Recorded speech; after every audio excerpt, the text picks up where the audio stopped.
টানা 2 জয়ের পর ত্রিদেশীয় সিরিজের নিজেদের তৃতীয় ম্যাচ দক্ষিণ আফ্রিকার বিপক্ষে খেয়েই হারিয়েছিল বাংলাদেশ অনূর্ধ্ব-19 দল।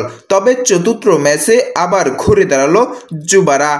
হারাতে শুক্রবার 1 আগস্ট জিম্বাবুকে 8 উইকেটে বড় ব্যবধানে হারিয়ে ফাইনাল নিশ্চিত করল সবুজের প্রতিনিধিরা।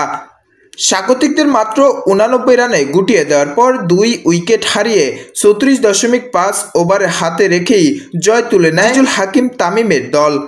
টস হেরে ব্যাট করতে নেমে যুবারা টাইগারদের তোপে এদিন ক্রিজে দাঁড়াতে পারেননি জিম্বাবুয়ে। 22.3 ওভারে মাত্র 89 রানে গুটিয়ে যায় স্বাগতিকদের ইনিংস। 4 ব্যাটার ছাড়া বাকিদের কেউই 2 অঙ্কের ঘর স্পর্শ করতে পারেনি। সর্বোচ্চ 26 রানের ইনিংস খেলেন ওপেনার নাথিয়েন হুলাবানগানা।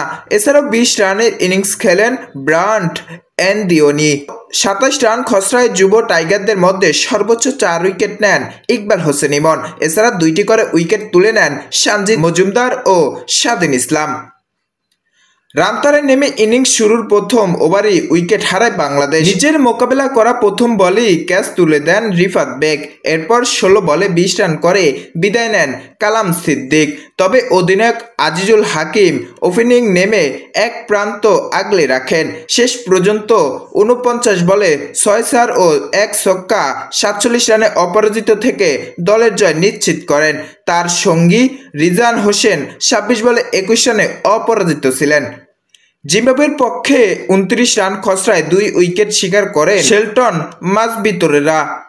এদিকে জয়ের ত্রিদেশীয় সিরিজ ফাইনাল নিশ্চিত করল বাংলার যুবরা।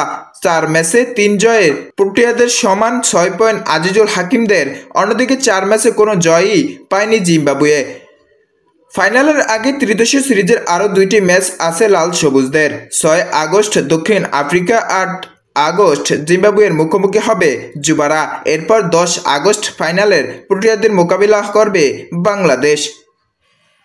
আসসালামু আলাইকুম।